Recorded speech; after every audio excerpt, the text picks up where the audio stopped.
It's such a joy to be here.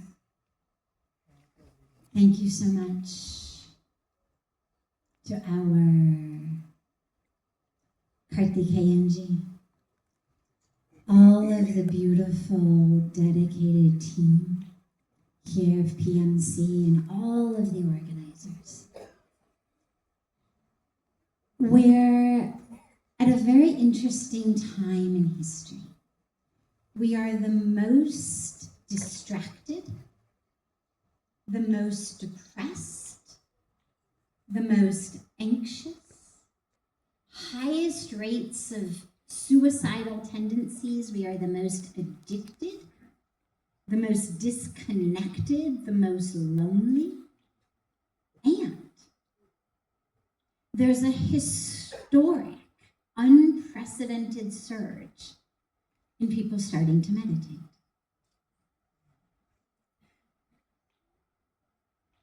Meditation is truly the answer to that which ails us.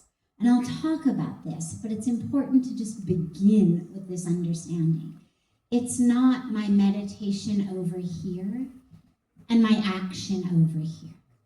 It's how my meditation weaves through my family life, my career life, every minute, every moment of my life. So if anyone is sitting here wondering how you're going to balance meditation and your other life, get that idea out of your mind right away, because it's not about filling things in. It's not like a thali where you say, acha itna dal hona chahiye, itna sabji, kam se kam ek roti.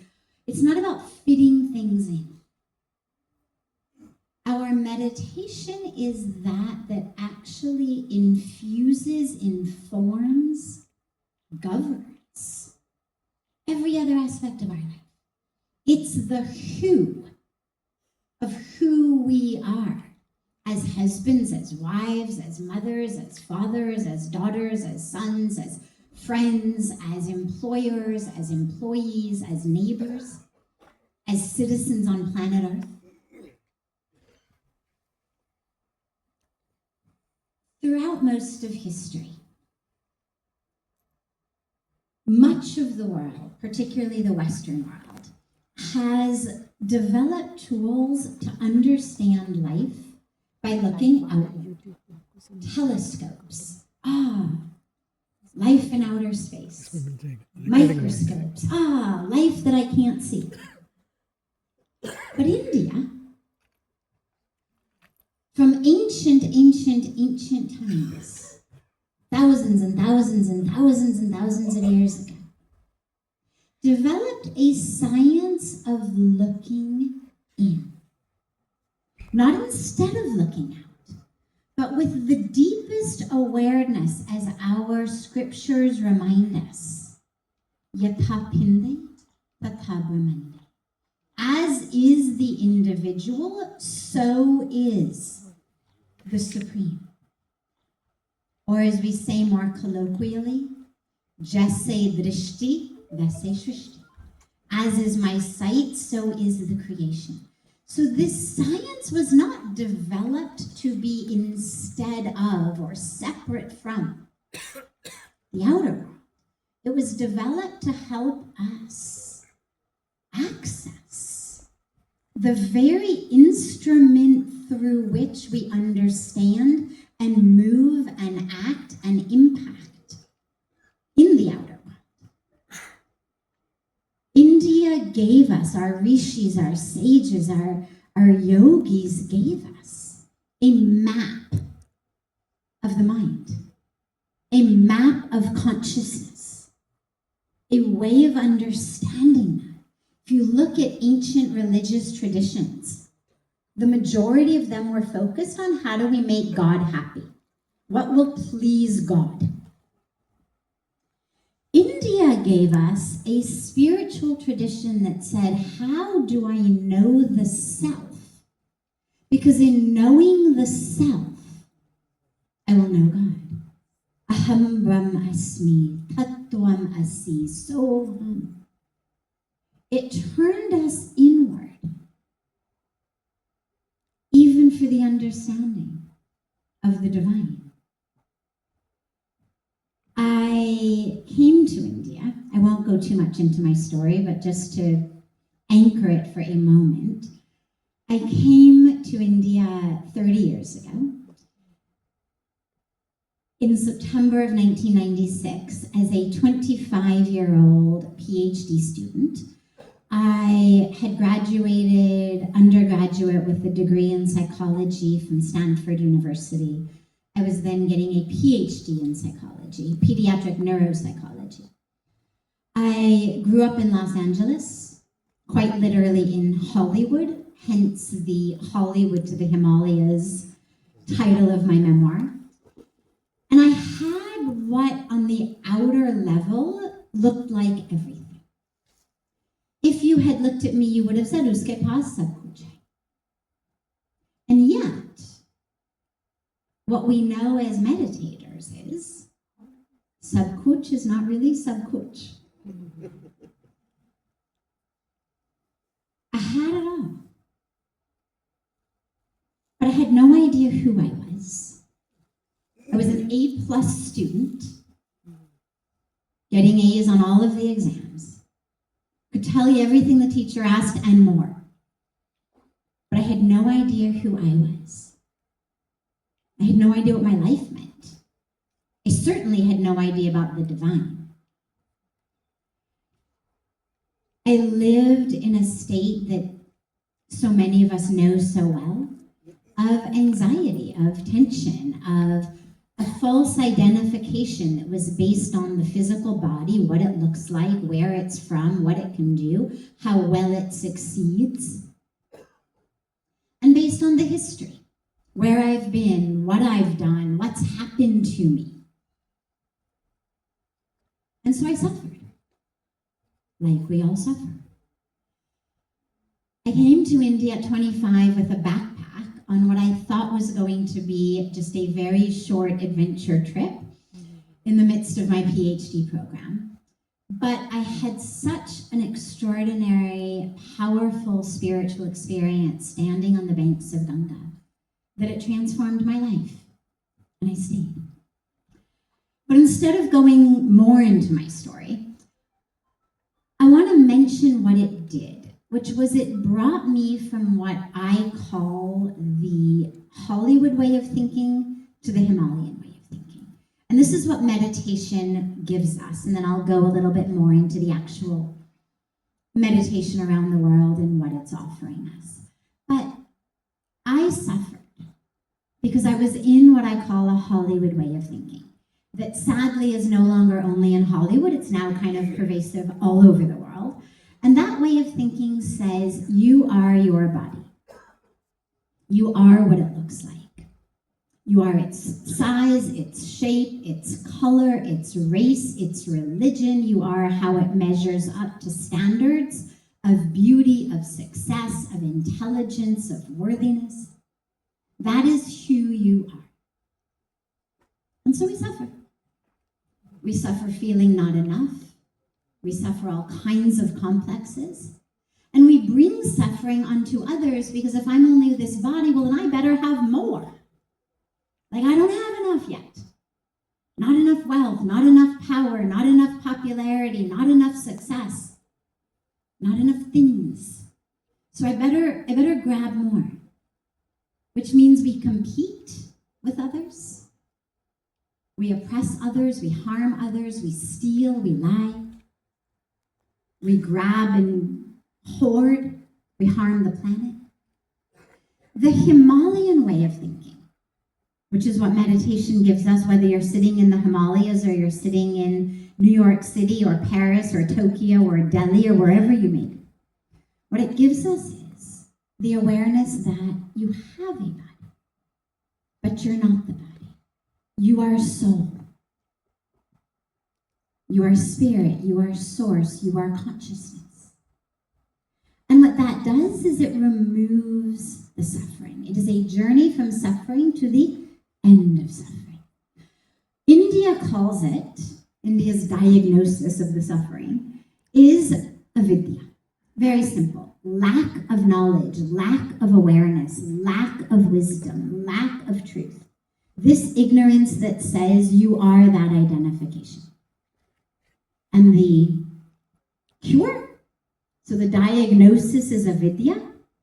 The cure is meditation. Very simple. Sit down. Ask yourself, who am I? Ko-ham. So-ham.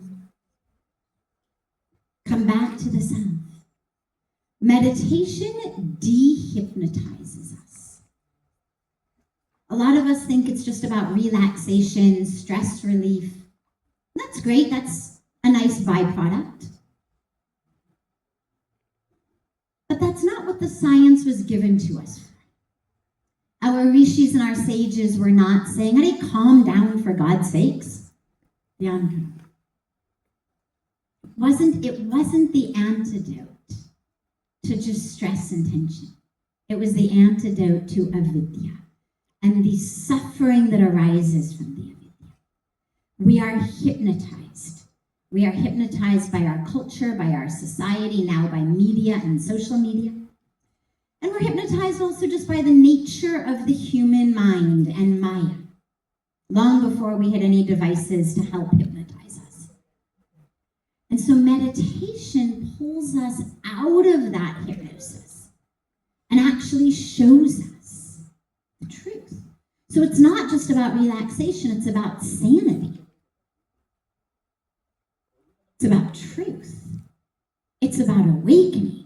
India gave us the guidebook from the Manduka Upanishad to Patanjali's Yoga Sutras, the Yoga Vashishta, to so many of our scriptures that have given us detailed. I'm not talking just theory, but I'm talking maps of consciousness. Here are the states of awareness. Here is the way that we work with the mind to free ourselves of the games of the mind. Because these days, as we eradicate almost all of that which killed us 100 years ago, things from bad water, bad food, rat-borne illnesses, mosquito-borne illnesses, bacteria, now we have antibiotics, as we've eradicated so much of them, we're still sick. But most of us are sick because of what's going on in our mind and then in our mind-driven lifestyle. We're so distracted. There was a study from Harvard University that said that we are 47% of the time distracted. And that was a study almost 10 years ago. So now it's just gotten worse. Half the time, we're not even present. We're distracted. And I want to give you actually one of my favorite studies on distraction, just to help you understand how severe the problem is. The average amount of time, we know that the average attention span is now about 46 seconds, but the average amount of time that the average worker in our average work environment works before being distracted, whether by their phone, whether by an incoming email or notification, whether by something buzzing or beeping or blinking or vibrating, the average amount of time. Guess how long? Yes, any ideas? Average amount of time average worker gets to work before they're distracted?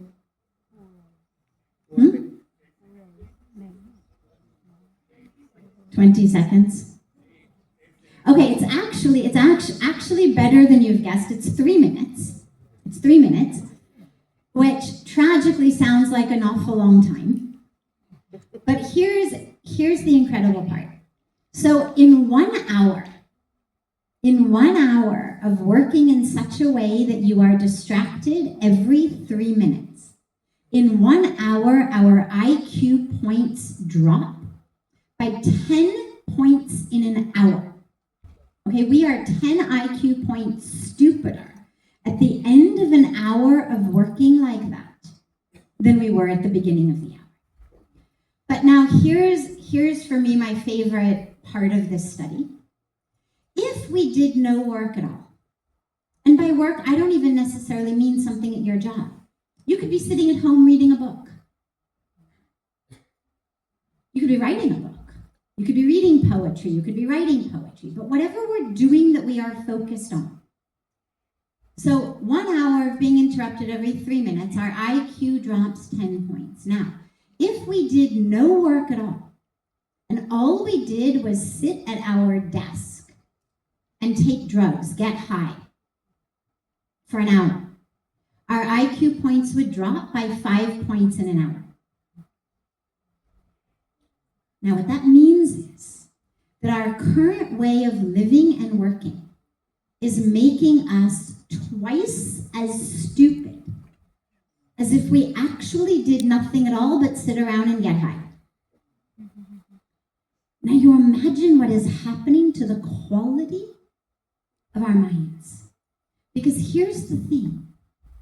We don't have to be able to pay attention only to get our work done or only to finish a book. Every single thing in life that matters. And forget meditation for just a moment. I'll come back to it in 1 minute. For 1 minute, forget meditation. Every other thing in life that matters. Having a conversation with your loved ones. Your spouse, your parents, your kids. Solving a problem like, hey, climate change, poverty, lack of water, war. We've got problems to solve. If we cannot focus and we cannot pay attention, and we are losing IQ points by the minute, not only are our own lives growing more and more meaningless by the day, but we are quite literally shooting ourselves in the foot and depriving ourselves of the possibility of actually solving the problems in our world. So meditation is that gives us our mind back for our lives and for that which we're going to bring to the world. It gives us the breath. It tells us just have one conscious breath. One breath in which you are aware and mindful.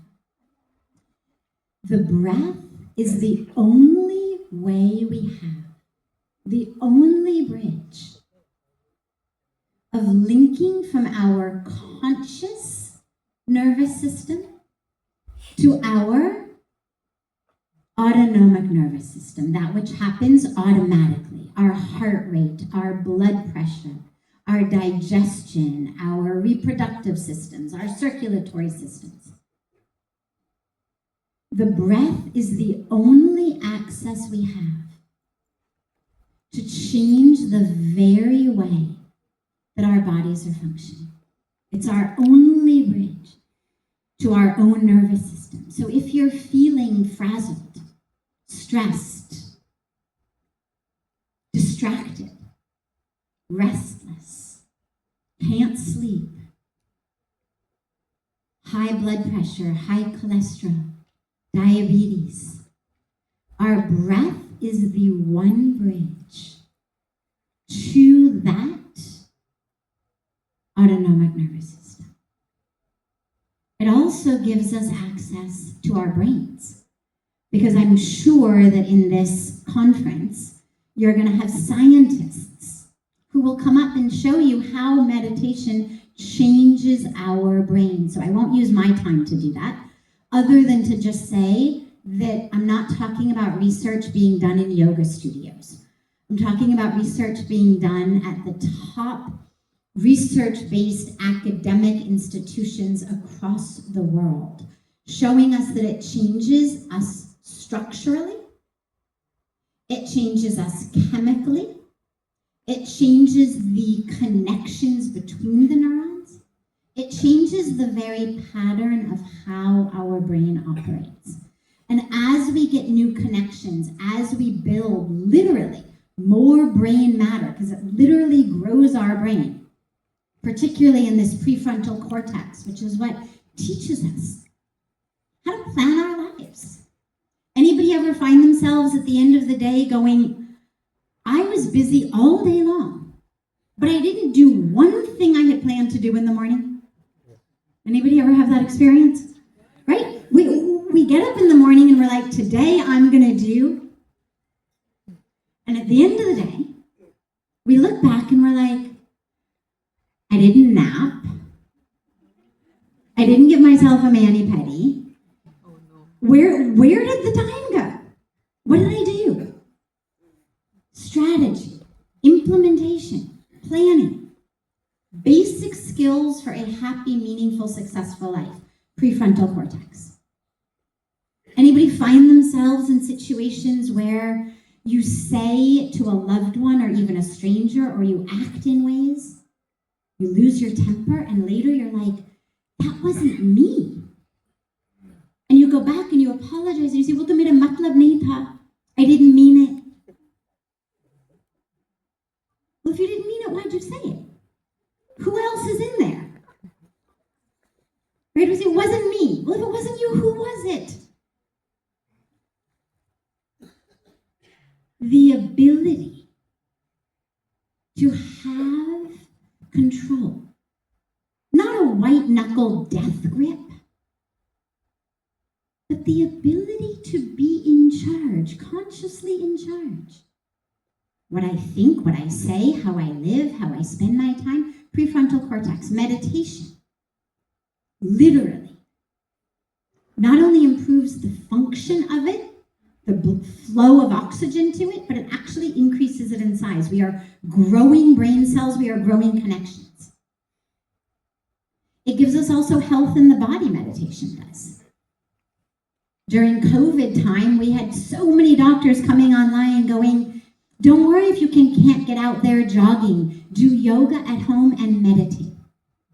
It increases your immunity. We don't have time for me to go into all of the science of how that works, but look it up. It's all available online. Meditation actually improves our physical health. Whether we look at our immune system, whether we look at so many functions, it's all coming from the brain. However, and this is what I want to use my last 2 minutes on. However, these days, like yoga, like Ayurveda, like so much of our spiritual tradition, meditation is getting shortchanged. It's being packaged and sold just as relaxation, stress relief, lower your blood pressure, and that's great, it's wonderful. It's like if you get into yoga to lose weight, no problem. But don't leave just because you've lost the weight. Don't stop meditating just because your blood pressure is now at a good rate. Meditation was given to us to access the freedom, the only freedom that matters, of being able to grab that sakshi, that witness, that consciousness, that awareness. Freedom is not about being able to do whatever I want. Freedom is not being a slave to the games of my mind, telling me to do things I don't want to do. Meditation frees us of that as we access that awareness. Who's the one watching? I'm angry. Who knows that? Who's watching? Who's aware? As we access that, it frees us. It frees us from the hold of the emotion itself. It frees us from the reaction. It frees us from the identification. It shows us, meditation shows us who we are. It shows us that our suffering, what we call dukkha, is actually a compass. In the Bhagavad Gita, Bhagavan Krishna did not tell Arjuna to ignore his pain. He said, use this pain as a compass to understand what is awry. You have in your mind an ideal. You have an attachment. You have an expectation. How they should behave, how the world should behave, what is right. That attachment and expectation is not aligning with the present moment circumstance. That is why you are suffering. But the problem is not outside. The problem is inside. And it's why he gave 700 verses, not on the best way to shoot an arrow, but on the best way to free himself of the dukkha that arises, not because of everyone outside, but because of the mismatch in my mind between what I want, what I think, how I identify, and how the world is presenting itself. I want to just conclude. I had so much more to say, but time is up. I want to just very quickly conclude with a story that I love, because as we're here